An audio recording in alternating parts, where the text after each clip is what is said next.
American Graffiti captured one unforgettable night. Neon lights, slow cruising, rock and roll, and that trembling moment before adulthood changes everything. But time keeps driving after the credits. Some of these performers lived long lives. Some left far too soon, and their stories now sit behind the film like a second soundtrack, quieter, heavier, and deeply human. Tonight, we remember them.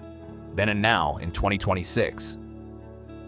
Chapter 2: Wolfman Jack. In American Graffiti, the disc jockey isn't just background, he's the city's pulse. Wolfman Jack, born January 21, 1938, was 35 when his legendary voice wrapped the night in music, turning Modesto into a living radio dream. You rarely see him, but you feel him everywhere, guiding the kids, comforting the lonely, making every mile of cruising feel like it matters. His performance mattered because it captured what youth really sounded like in that era. Songs as memory, radio as companionship, and a DJ's voice as the one thing that could make you feel less alone at 2 a.m. Wolfman Jack brought authenticity no actor could fake because he wasn't playing a DJ. He was one. He became one of America's most influential radio personalities, a broadcast icon whose style helped shape the sound of rock and roll culture. Wolfman Jack passed away on July 1, 1995 at 57 due to a heart attack. Yet his voice still feels immortal because the moment the music starts, the night returns and the Wolfman is still on the air. Chapter 3: Manuel Padilla Jr. Carlos adds a small, lively spark to the film, youthful energy that feels like the street itself laughing. Manuel Padilla Jr., born July 13, 1955, was 18 when he appeared, bringing quick charm that made even a smaller role memorable. In a story about teenagers on the edge of adulthood, Carlos represents something simpler: the joy of being young before the world asks you to become someone else. His presence mattered because ensemble films live on texture.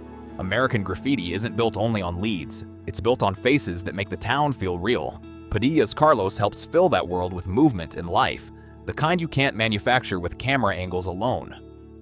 Padilla was also known for television work, including his role as Jai in Tarzan. He passed away on January 29, 2008 at 52 due to complications from colon cancer. Watching him now can feel bittersweet because you see youth frozen in time while knowing the real life behind that smile did not get to last as long. Chapter 4: Deborah Lee Scott Falfa's Girl is a quick flash of teenage electricity. Flirty, carefree, and perfectly matched to the danger and fun aura around Bob Falfa. Deborah Lee Scott, born April 2, 1953, was only 20 when she appeared. And even with brief screen time, she helped embody the film's atmosphere.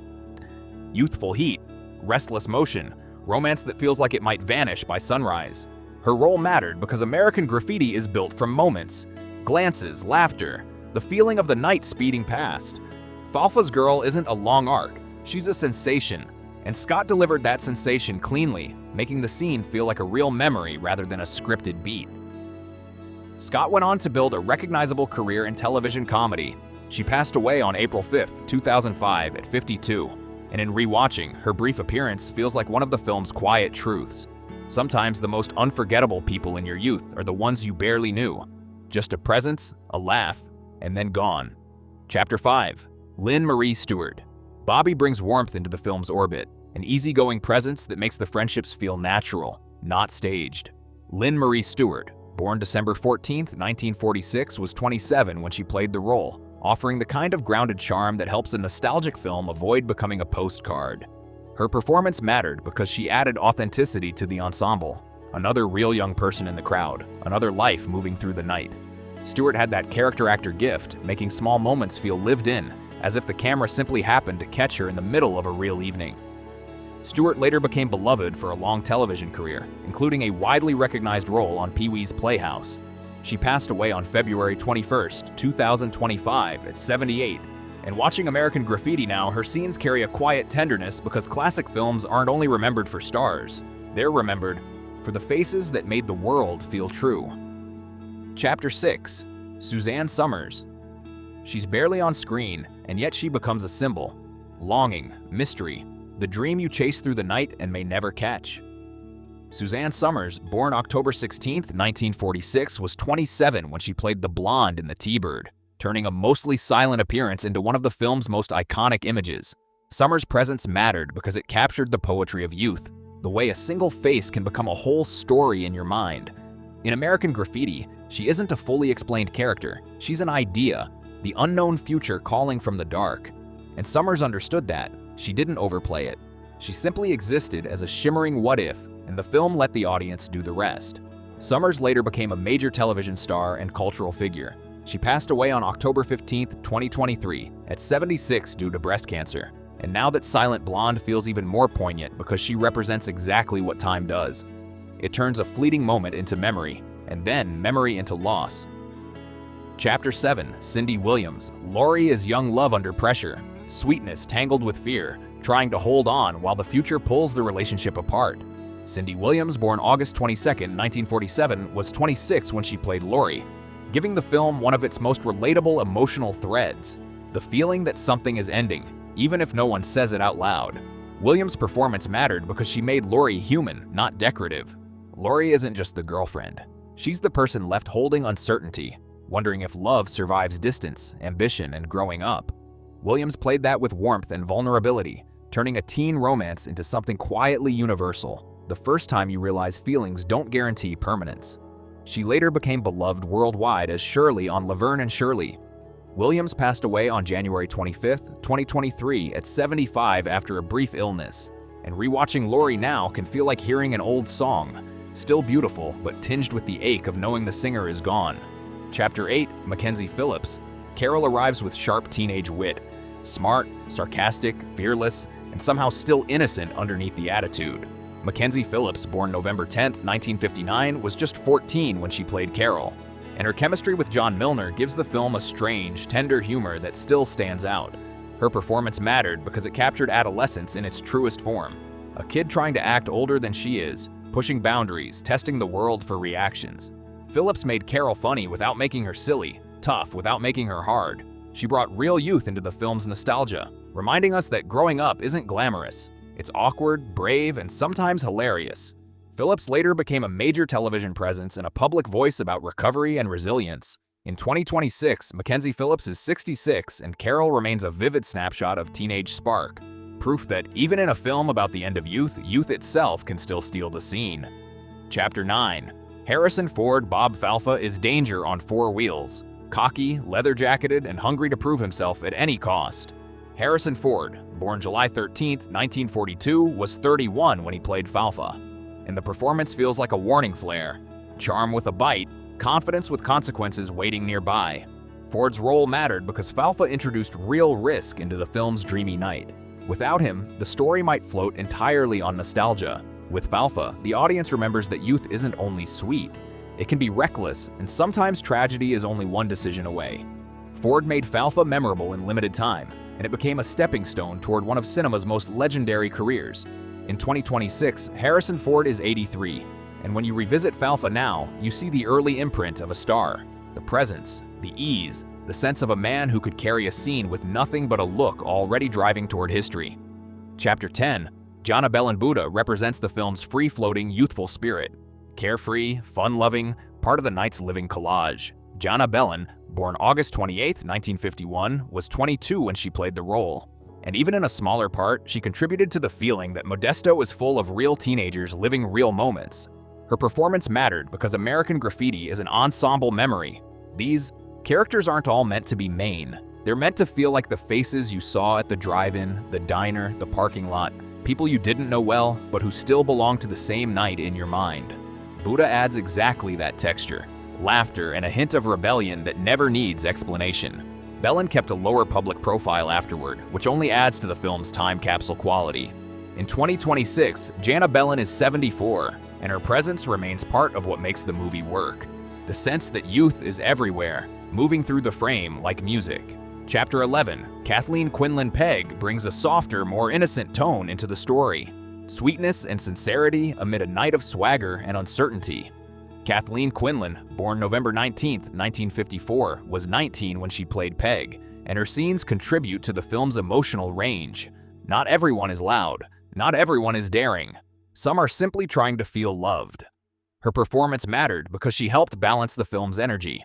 Peg represents the gentler side of teenage experience, quiet affection, hopeful connection, the kind of romance that isn't about conquest but about comfort. Quinlan played that with natural warmth, making Peg feel like a real young woman rather than a scripted symbol. In a film built on fleeting encounters, those sincere moments are what keep nostalgia from turning empty. Quinlan went on to a long, accomplished career with major roles across decades. In 2026, Kathleen Quinlan is 71, and Peg remains a tender note in the film's chorus, proof that the smallest kindness can become one of the night's most lasting memories. Chapter 12. Richard Dreyfuss' Kurt is the film's restless mind, the one who can't stop thinking, can't stop searching, and feels the future approaching like a storm. Richard Dreyfuss, born October 29, 1947, was 26 when he played Kurt, and he gave the film its emotional spine, that strange, trembling feeling of standing at the edge of adulthood with no map in your hands. Dreyfuss's performance mattered because Kurt's journey is internal. The movie is full of cars and music, but Kurt is the character who asks what it all means. He's the one looking for a sign, something to tell him whether leaving is courage or betrayal. Dreyfuss played that uncertainty with honesty, turning a coming-of-age story into something almost poetic, youth realizing it can't stay. Dreyfuss went on to an extraordinary career, including an Academy Award. In 2026, Richard Dreyfuss is 78. And Kurt remains one of cinema's most recognizable portraits of transition because we've all had a night like that, when the world still glows, but you can feel goodbye coming. Chapter 13. Ron Howard's Steve is the clean-cut charm of responsibility, good intentions, real affection, and the growing pressure of becoming an adult. Ron Howard, born March 1, 1954, was just 19 when he played Steve, and he brought the kind of sincerity that made the character's conflict believable, loving Lori while still craving a life bigger than the town. Howard's performance mattered because Steve represents a classic crossroads. He isn't a villain for wanting to leave. He's simply young. He's trying to do the right thing. Yet the definition of right keeps changing as adulthood approaches. Howard played that with warmth, keeping Steve human even when the character makes choices that hurt. It's a realistic portrait of youth. Good people can still cause pain when they don't know who they're becoming yet. Howard later became one of Hollywood's most respected filmmakers. In 2026, Ron Howard is 72, and rewatching Steve now feels like watching the opening of a long storytelling life, one that began with a boy in a car unsure of tomorrow. Chapter 14. Paul Le Mat. John Milner is cool without trying. Quiet, loyal to his car, and carrying the weight of a future that might already be narrowing. Paul Le Mat, born September 22, 1945, was 28 when he played John, bringing the film a grounded masculinity that doesn't need speeches. Le Mat's performance mattered because Milner represents the other side of the American dream. The guy who might not leave town, not because he's lazy, but because life has already decided his lane. Under Milner's calm is a hint of melancholy, an awareness that the best night of your life might come before your life has even really started. Le Mat played that with subtlety, making Milner feel like someone you'd actually meet, cool, reserved, and quietly afraid of being left behind. Le Mat continued working across film and television. In 2026, he is 80, and John Milner remains unforgettable. A silhouette under neon, engine rumbling, youth still glowing even as time approaches from behind. Chapter 15. Charles Martin Smith. Terry is the sweet awkwardness of youth, the shy kid trying to borrow confidence for one night and hoping it becomes real. Charles Martin Smith, born October 30, 1953, was 20 when he played Terry, and he made the character's vulnerability feel honest rather than humiliating. Smith's performance mattered because American Graffiti isn't only about the cool kids, it's about everyone, the confident, the lost, the invisible. Terry represents the viewer who doesn't know how to be smooth, who's afraid of rejection, yet still wants to be brave. His journey through the night, messy, funny, sometimes painful, captures the truth of adolescence. You try on identities and hope one of them fits before morning. Smith played that with warmth, giving the film some of its most relatable comedy and some of its most tender humanity. Smith later built a long career as actor and director. In 2026, Charles Martin Smith is 72, and Terry remains a gentle reminder. Sometimes the biggest victory of youth is simply daring to step into the night at all. Chapter 16. Susan Richardson Judy brings tenderness into the film's emotional collage. Soft, sincere, and caught in the whirlwind of young love, Susan Richardson, born March 11, 1952, was 21 when she played Judy, capturing that gentle vulnerability that often defines first romance. The hope, the fear, the wish that feelings can hold the future in place. Richardson's performance mattered because she added sweetness without sentimentality. In a night full of noise, engines, music, arguments, Judy feels like a quieter room. She represents the innocence many characters are already losing, and that contrast deepens the film's nostalgia. You don't just remember the jokes and songs, you remember the fragile feeling of being young and wanting something to last. Richardson later became widely recognized for television work. In 2026, Susan Richardson is 74, and Judy remains part of the film's softer heartbeat because sometimes the most lasting memory of youth is the person who looked at you kindly when everything else was chaos. Chapter 17, Kay Len's Jane appears with a gentle warmth that fits the film's nostalgic glow. Sweet, sincere, and memorable in the way certain faces become unforgettable in youth, even after brief encounters. Kay Lentz, born March 4, 1953, was 20 when she played Jane, bringing a quiet grace that added softness to the night's emotional landscape. Her performance mattered because she represents the film's romantic innocence, the idea that the future might still be kind. In a story about leaving town, change, and growing up, characters like Jane embody the things you hesitate to leave behind. Comfort, familiarity, the possibility of love that hasn't been tested yet. Lentz played her with natural ease, never pushing for attention, letting her presence feel like a real moment someone might remember for years. Lentz went on to a long career across television and film. In 2026, Kay Lentz is 73, and Jane remains one of the film's softer echoes, proof that sometimes a small role can hold a big emotional memory. Chapter 18, Joe Spano-Vick adds easy, laid-back realism. One of those guys who feels like he belongs to the town's cruising culture without needing a spotlight. Joe Spano, born July 7, 1946, was 27 when he played Vic, helping fill the film's world with believable friends, hangouts, and late-night energy. Spano's performance mattered because American Graffiti is built from community. The film doesn't work if Modesto feels empty.